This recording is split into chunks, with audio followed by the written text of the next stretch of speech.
Yo, hello people! News of the upcoming Total Drama seasons has finally dropped, and with it comes a brand new promotional poster with the complete cast reveal. And I can't help but get overly excited about this reveal. So recently, I was in contact with Teletoon and Cake Entertainment and a few members of the Total Drama crew just to be able to get something because we haven't gotten official news since February of 2021. And just a few days later, the poster drops. Now obviously this is just a crazy coincidence, I didn't do anything, but it's awesome that the times lined up and we're actually getting something that can maybe transition for more news at the end of this year as well as the beginning of next year. And obviously you can hear the smile on my face right now, it's hard to hide it just because of how long we've been waiting and how much so many people appreciate this show. And yeah, it's an extremely important and exciting time to be a Total Drama fan, especially just knowing that 2 new seasons are coming around the corner. So in this video, I want to be able to speculate about the personalities of these cast members just by the promotional picture, as well as possibly speculate about the release dates as well as the production. Now obviously this is split into 2 seasons, I want to go into I think why that is. So yeah, let's get started. So let's just start on the far left here. Now, when I first saw this poster, this is one of the character designs that really stood out to me as a possible protagonist. You know, very often through competition shows, we tend to have a more central, grounded character, one that we can see the story unfold through their eyes, through their lens, and to me, he's one of the main contenders to get that spot. He gives off a little bit of artistry, individualism. I've seen some suggestions that he could be a rapper, he could be a SoundCloud musician. I've also thought of him just being an actual painter, something in the arts I believe would really fit his character model, his character design. And I think that would complement really well with that really grounded narrative because so many kids now want to become artists and actors and singers and rappers. So I believe that would be a really good choice to be one of the main characters if that is indeed his role. Next up, we have a seemingly fan favorite choice. I've seen a lot of fan art, I've seen a lot of depictions of this character model already, and a lot of people are excited about her. To me, I'm just gonna call her Orange Skirt, first of all. Orange Skirt really resembles kind of like a teacher's pet. To me, not necessarily in the way that Topher is, right? Topher's always trying to bond with Chris, trying to get his position. Rather, I think she might have a little bit of a dirty side. She will kind of lie a little bit to advance her team and to advance her team in different challenges and kind of kiss up to the host to be able to position herself well. I think that would be a really interesting character because she comes off as such a soft exterior, such a graceful exterior. Having that hidden layer with her, I think would be a really fun idea for a character. And also, like Tom McGillis said, we want to be able to go back to the first season and get a lot of relatable personalities. I mean, who didn't have a teacher's pet in a lot of their classrooms through high school and middle school who constantly kissed up to the teacher, constantly raised their hand? I think it would be a really fun, modern stereotype to be able to play up that really hasn't been played well before. Next up, we genuinely can't get anything from the next contestant. I don't really find anything. There's really no one talking about him because not much is revealed. There's an emblem on his hoodie, which could be representative of something. If he were more towards the front, and the emblem on his hoodie actually said something or represented a quirk of his character, we could get something, but as of right now, I just labeled him as basic guy. Like, it looks like someone I could see off the street. And again, that might be a good thing. When you contrast this cast picture to, say, Pockettail Island, it's very different. These character designs, for the most part, are much more toned down. You really can't get their quirks yet until we have the character bios, which for a lot of people, that is a good thing. For some people, it's a bad thing. If you're really fixated on this poster, yeah, it might be a bad thing because it's not as unique of designs. But for me, as someone who just absolutely loves that original cast and knows that the relatable personalities is kind of what made that cast so special, I'm really excited about it. But for this specific character, yeah, I literally can't get anything. There's really nothing for me to say about him. The next guy has a seemingly more polarizing design. I've seen some comments that he's a clone of Owen. A clone of Owen? Like, what? Because they're both heavy? That's a bit ridiculous. To me, he looks kind of like a lazy type of character, one that maybe doesn't want to contribute to his team, someone that I would absolutely hate to be on a team of, and someone that I probably won't like watching. However, I believe that character arc can lead to some good things. Now again, we don't really know anything, but if they were going to go through the lazy character route, I believe it would be really interesting for a character on his team to maybe open him up and realize his self-worth That way he can contribute to the team. He might just be an early boot. He could be the first boot because he doesn't want to help and he doesn't even want to be on a reality show. Could have been sent by his parents or sent by his friends accidentally and just doesn't want to be there. Absolutely no idea. We're just judging based off of facial expression, but it's fun to think about. The next character, who surprisingly doesn't have the longest neck on the cast, more on Soda Drinker in a minute, is another one that is pretty toned down. The bright colored hair is a nice touch, and he's wearing a bit of jewelry, which leads me to think he could be a little bit more flamboyant, maybe more in touch with his feminine side. But it's another character that we just can't get much of an impression of because he's in the back, because he doesn't have that big of a personality, just based off these few pixels. The next character is another character I've seen talked about being a possible protagonist, a possible central character. In me, I honestly see it going one of two ways. I definitely can see her being a main voice of reason within her team, while also maybe being a possible first boot. I don't know why, but I can just imagine her in the confessional booth yelling and screaming about her team, about the craziness of her team, or about maybe the laziness of her team, going back to the lazy guy before. I just see her in the confessional being one of the most captivating people, which can also mean she's very loud and very annoying to her teammates, which could get her sent home early. I don't think it's going to be in the middle. I think it's going to be one of two extremes. So I'm really excited about her specifically. Now the next one is the obvious quick fan favorite. Already I've seen so much art, so much depictions of the character. Terry I think has even replied to one, and it's really, really cool to see because it's another unique design. And I think unique designs work so much better with a lot of toned down ones because then they actually tend to stick out. You know, I hate the I hate the poop and Pacatao again, but you look at that cast, so many of there's so many odd designs and so many big personalities. But if you have 16 contestants where there's only 2, 3, 4 big personalities, they're going to be more memorable. They're going to be clipped more. And I feel like this approach of having only a few is gonna make more eyes go on the product, go on these clips, go see, oh, what? I recognize that character from TikTok, I recognize that character from YouTube, let me see the show she's in, and they'll watch it. And I think it's just it's a much smarter move than just filling in with 12 big personalities, rather than just filling with a few with some grounded ones. And last on the left side, you know, seemingly this character kind of didn't stick out for me at first, but right when I saw her, it kind of reminded me, you know, back in 2009, back in 2010, I'm not sure if anyone remembers this. On YouTube, there was this slew of videos where it would be like, oh, total drama cast in 10 years, total drama characters with swapped hairstyles. And it'd be these horribly photoshopped, Microsoft painted depictions of stock images of total drama characters. Now, I'm not necessarily saying that's a good or bad thing, it just kind of reminded me of it. Now, I talked to DramaticScar, obviously, about this, and this is what he had to say.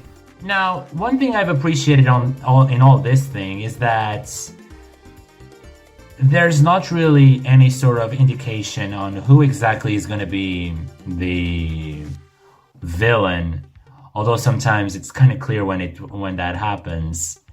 But if I had to guess, I would guess that, Justin, can you zoom in on that little blonde girl standing right next to her? Thank you very much, thank you. Yeah, I would say that she would be the villain. And, you know, I don't necessarily disagree with him. One of my first notes about the character was the fact that she looks a little bit spoiled. We can see that she has a little bit of bling around her neck. She has this kind of... she has this very satisfied nature with herself. Like, she knows her life's going to be okay because she has money. Her family has money. She's going to be good for the rest of her life. And she's competing on the show, possibly for followers, possibly to get more attention on her parents' business. Whatever the case may be, you know, obviously it's taking the younger approach, so I assume that's going to be TikTok followers or TokTik, whatever they rename the website to or the app to. Yeah, that's what I think of this character. It doesn't really stick out much to me, and I don't necessarily believe she's going to be the main villain.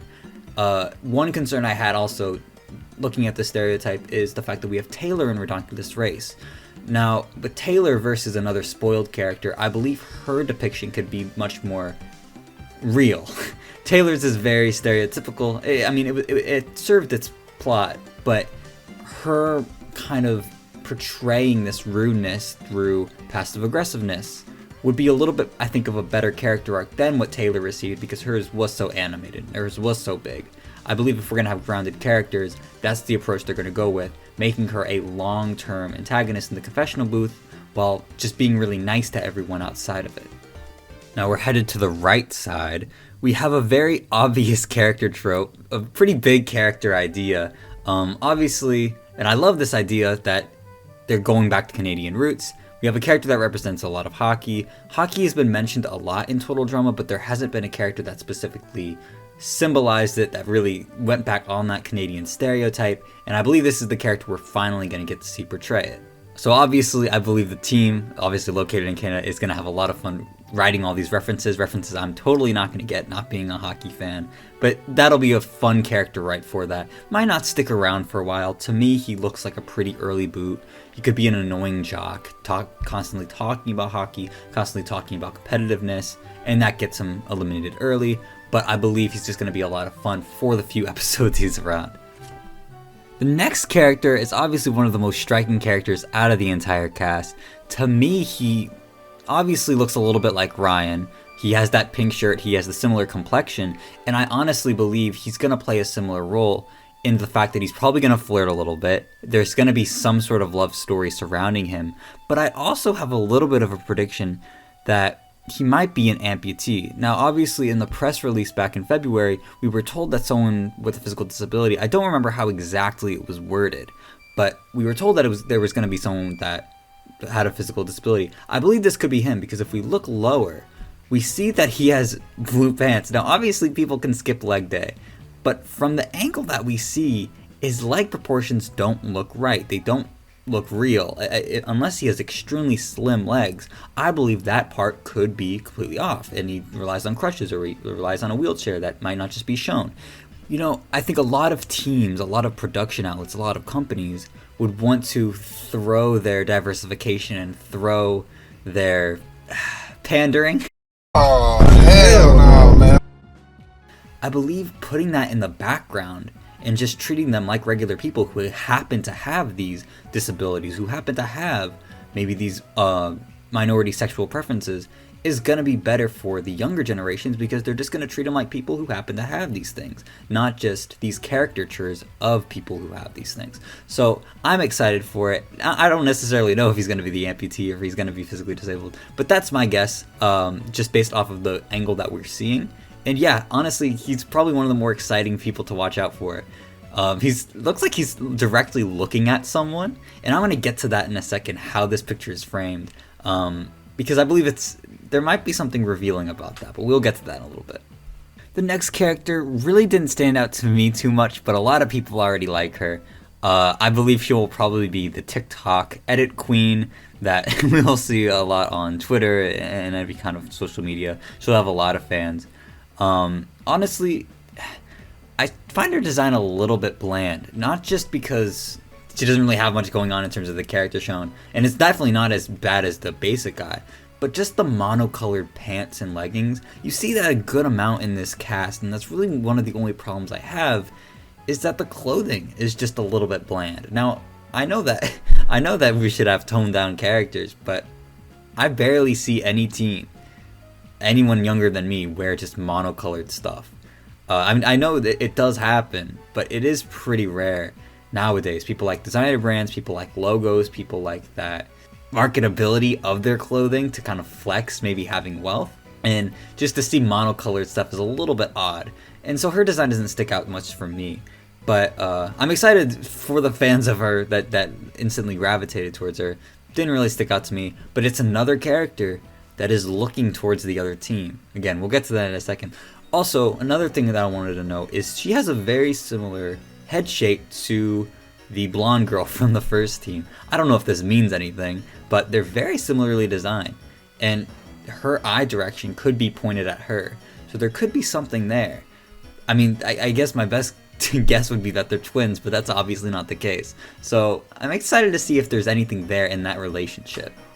So we go to the next guy, and he's another potential protagonist. He looks like that voice of normality, voice of reason. I've seen some people compare him to Noah, Mike, and Dave, and it's just like every season they do this. Every season they find a tan guy. It's like, oh, it's same design. I hate that. I don't see it at all.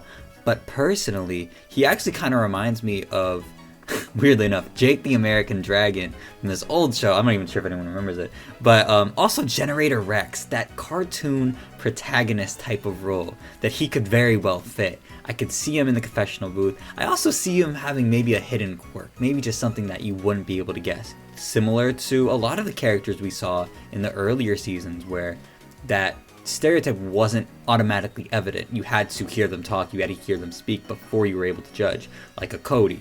You know, kind of like that role. I think that would be really exciting to watch. But it could also just be very boring. I mean, I don't know.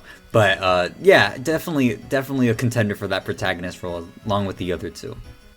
Next up, one of my personal favorite designs. I really like her already. She's more of a reserved character. We can kind of just see that based off of her position.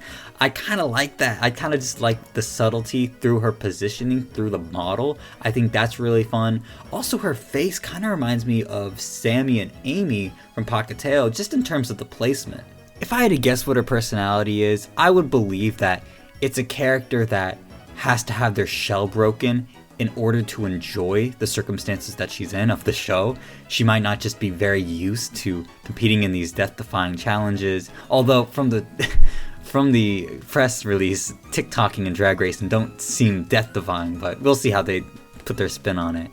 I think she's going to be one to look out for long term because she's going to have a definitive arc already from episode 1. It's going to be kind of obvious, oh, she's going to be here for a while. Let's see how this plays out. Also, she kind of reminds me, besides Sammy and Amy, she kind of reminds me of Lake from Drama Total Aventura, or This Adventure Camp. Kind of that reserved type, and also similar face shapes. The next character is probably my favorite of this poster. He just looks really fun. Weird, awesome proportions. He looks super goofy, super likable. I actually, from what I've seen from different social media communities, not very well liked compared to the others. But as someone whose favorite character is Jeff, I really like that goofy guy type of vibe, and he gives it to me, at least in this picture. And also, I've always tended to like people with kind of different proportions. I remember when Pacateo Island was being advertised, when I wasn't really in the community at the time, so when I watched the commercials, I just kind of picked a favorite through the commercials, and my favorite was Rodney, because he had these weird, specific designs. He kind of looked like Wreck-It Ralph, kind of looked like this big macho builder with a little soft heart. I really liked him through the commercials. Then I watched the season, I didn't actually like him. But hopefully that's not the case here. I really like Mr. Soda. I think he's really fun and looking forward to him. The only bad thing I will say, I hate the color of his pants and shirt. I don't believe they go well together at all. It's silly. I do not like that. But besides that, I really can't wait to see what this type of character really is. And what's the deal with the soda? That I want to know too. We're on the second to last character now. Seemingly another fan favorite, seeing a lot of fan art of her, a lot of depictions of her.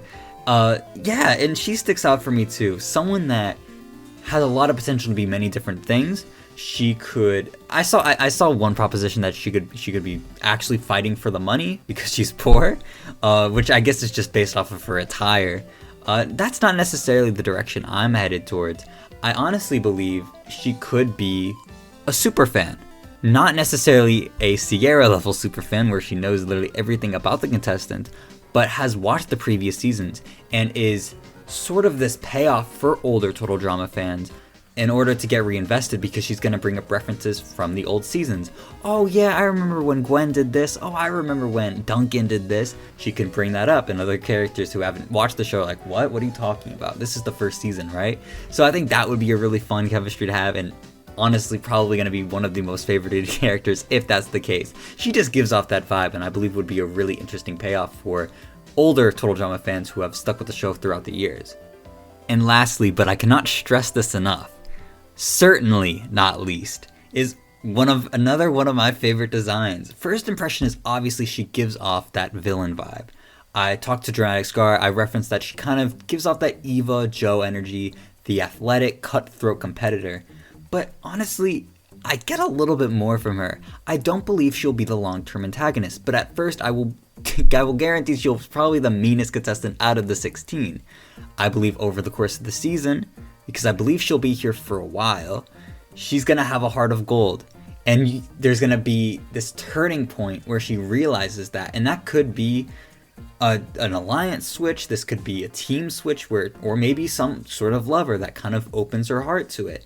I think she's going to be really, really interesting. And also, we really haven't seen that character type before.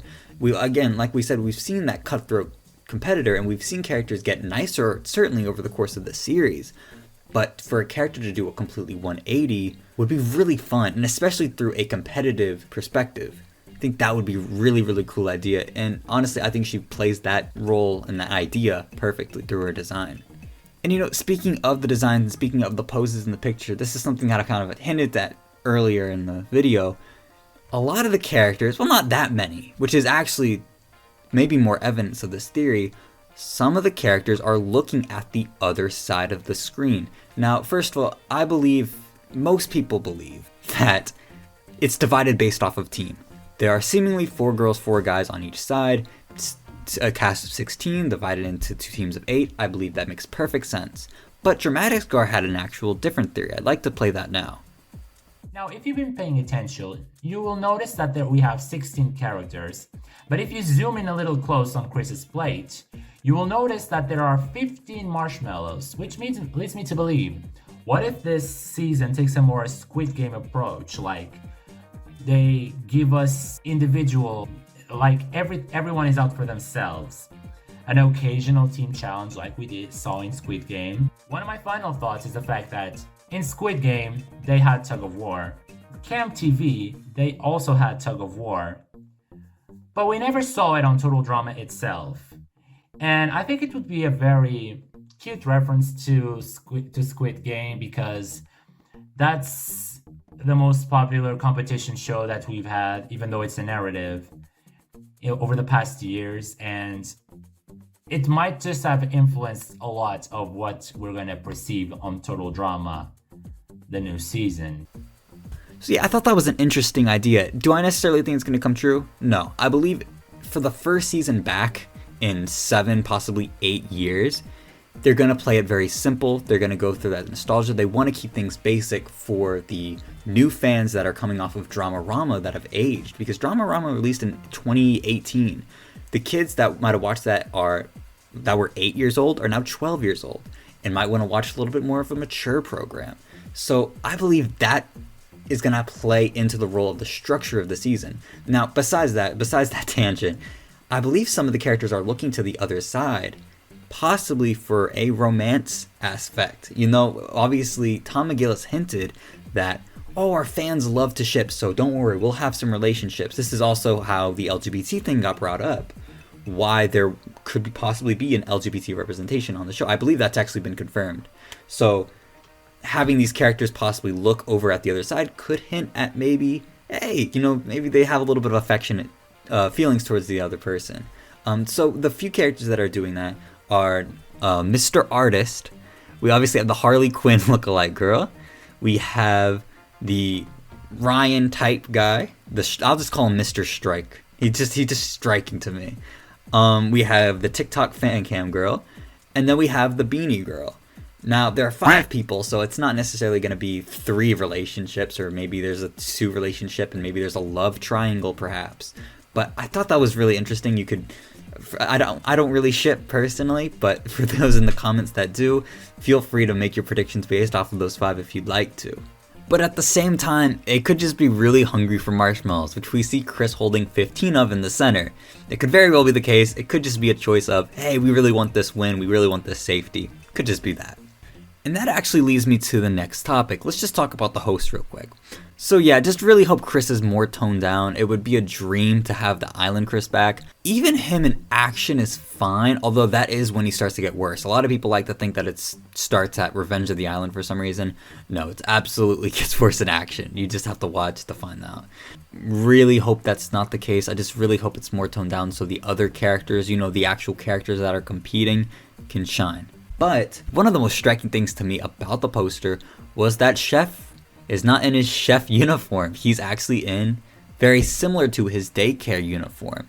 Now, a lot of people might have speculated that, this means Dramarama was canon. No, Dramarama is not canon. That's 100% not true. But it could be that Chef plays a different role in this season. He might not want to have to cook slop for the contestants. He might play a camp counselor role where he's in the middle of arguments, he helps people solve issues, or he could just contribute to the game in a nicer approach. You know, I obviously have my problems with Total Dramarama, even though I think it's a generally good show. Chef was one of the bright spots, and I believe his new voice actor, I'm sorry, I'm forgetting his name, emulated a lot of the same tendencies that Clay Bennett did in terms of Chef's approach, even though they were very different characters compared to Total Drama. He's one of the bright spots, probably one of the funniest characters in Total Drama history, not just in Total Dramarama. Very consistent on that show, specifically his scenes and his writing. It's actually quite clever. But besides that, yeah, we're not given much. He looks very idle in his image, as if he just was they went on Google and found a PNG of him, not really contributing to the photo at all, which doesn't give us any hints, any help on what his role is going to be. But I would have to guess it's some form of camp counselor that really helps the contestants sort of mend their issues, or maybe even make them worse in some cases. And to me, one of the most questionable, mysterious parts about this is how are they dividing 26 half hours into 2 seasons? It's questionable because from everything that we know, it's one cast, and it's just called Total Drama Island Reboot. So a lot of people are mixed on this. Some people believe that it will be 16 one season, and they'll just redo it with the same 16 the next 13 episodes, right? So 13 episodes will be dedicated to this 16, and then the next 13 episodes will be dedicated to the same 16. Kind of similar to Total Drama Island in action, just on a lesser episode count. I don't like this idea. I think you're not doing anything productive if you keep the same cast stagnant, unless you were to change location, change the challenges, change the format, which I don't think they're going to do. However, my theory is that this 26 half hours will be about this 16, but there's going to be something happening in episode 13, so the technical season finale of that first part, of that first season, that shifts the game in some way. Now, this could be environmental. Now, obviously, Camp Wawanakwa at the end of All Stars was sunken, and since then we have gotten no word that has risen back up again. And we know that they're gonna back on the previous season's histories.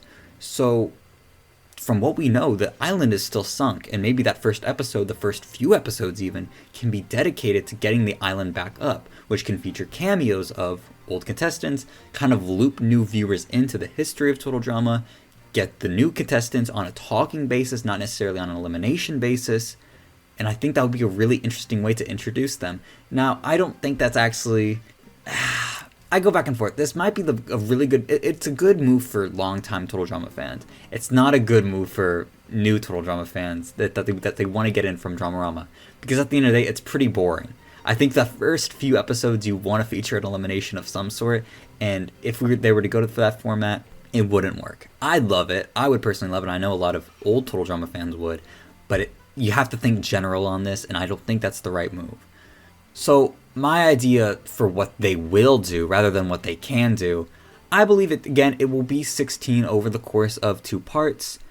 It will just be a lot of non-elimination episodes, which is going to be a bother to some. But I believe those non-elimination episodes will feature a lot of bonding moments, will feature a lot of story moments. Think back to Total Drama Action. Now, a lot of people nowadays don't like Total Drama Action. It's not one of my favorite seasons either. But a lot of those episodes that were non-elimination were very big in character building. We saw Justin built through non-elimination episodes. We saw Lashana built through non-elimination episodes. And I love both of their roles in that season. And it's because of those non-elimination episodes that we got to see them grow as characters. If you're introducing a new cast, Total Drama Action had the privilege of having 26 episodes to focus on those 22 contestants. These are 16 new personalities that hopefully they'll get to work with years and years later as this franchise continues to build on this second wave of seasons. I believe non-elimination episodes is the right way to go.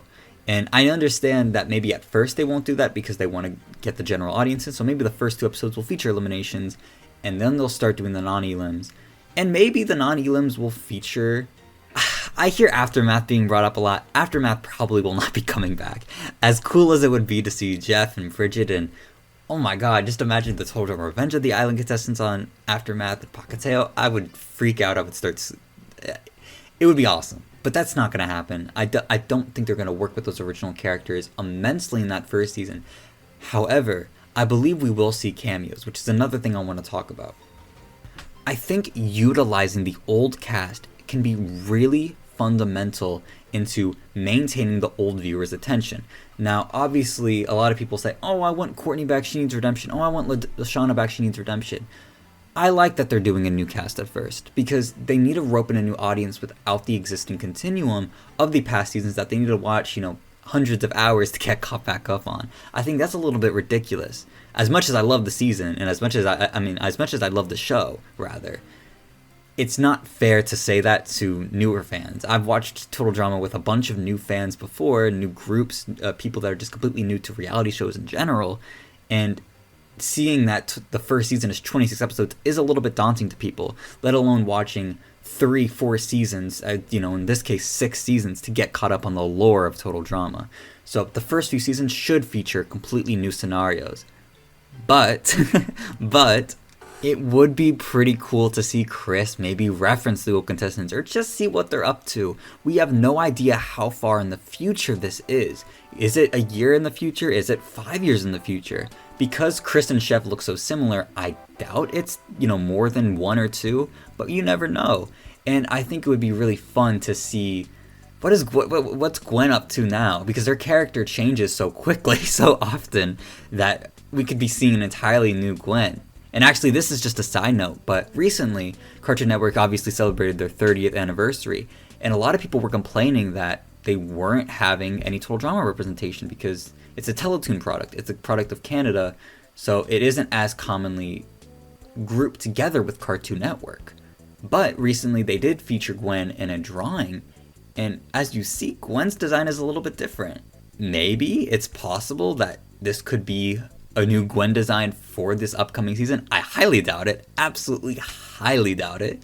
But it's just a fun idea, and it made me think of the possible cameos we could get. What happened to the Redonkulous Race contestants? Are they featured in the Total Drama lore? It's just exciting. It's exciting to think about seeing our old contestants back, not in a competitive way, but maybe in a more subdued way. And again, if it's just references, I'll take it. If it's just background cameos, I'll take it. I still rewatched the Redonkulous Race finale just to see Anne Maria and Chris and Blanley just in the background, all for fun. I think it's so exciting just to see them be in that world. And to get that possibility of old contestants coming back would be really, really fun. Now we get to probably the biggest part, what everyone wants to know. When's the release date? Because obviously on the poster there is no release date to be given. And that's pretty unfortunate. It's pretty unfortunate just because we want to know. We want to know more. We're obviously greedy. But to me, I'm fine with it. We've been waiting so long for just concrete news at all, and to be getting the whole cast, and to be getting an updated chef design, and to be getting the we're back signal is assuring. It's like, okay, this is in production. This is coming out later this year, early next year, maybe even summer next year. That would be perfect. Summer, it's Total Drama Island season. That makes perfect sense. I think that would be really, really cool. Be able to get news drip fed over the next few months. I mean, I'm good for a few months now. I mean, this cast, I can break down this cast for another hour if I need to. This poster in general. But I believe a continuous stream of news, character bios, character names, concepts for the new season, concept art for these new designs would be really fun. Just really anything, because Total Drama fans go crazy about the smallest things because we're barely fed anything.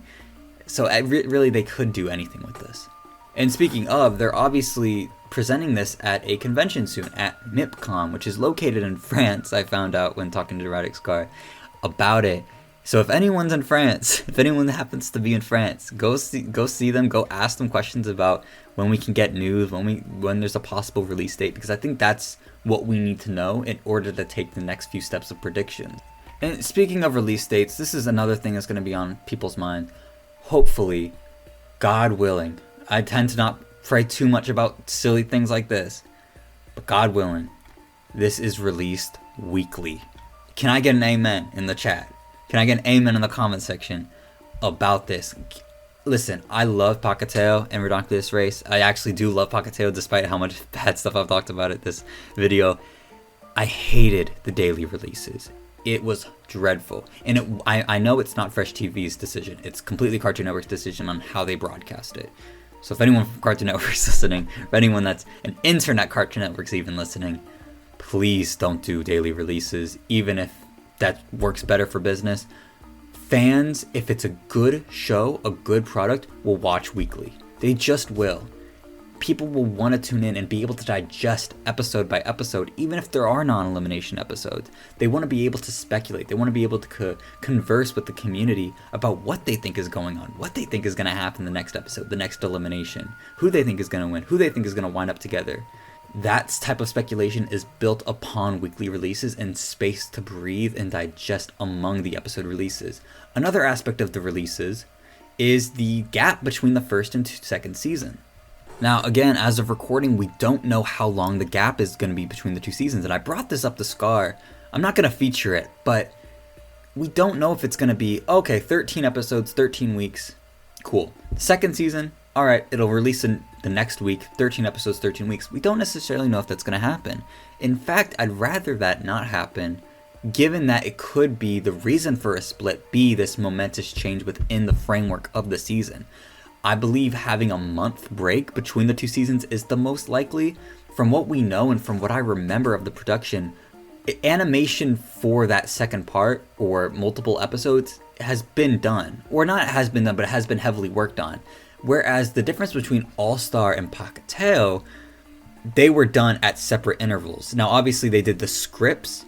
The scripts were done for Pacateo at the end of All-Star's release, but the animation hadn't been done. The character designs hadn't even been finalized. Well, we're looking at the final characters right now, presumably, and a lot of the animation has been done. So it's likely to think that it's not going to be a year gap. It's not going to be a year and a half gap. It's going to be maybe possibly a few months, or maybe even less than that. And I think that's going to be ideal for a lot of people because they'll get that break while also not being too short where it doesn't really make a difference between the first and second season, or the first 13 episodes and the second 13 episodes. So yeah, guys, that's just about it. I wish I could talk about pretty much everything. I believe I have.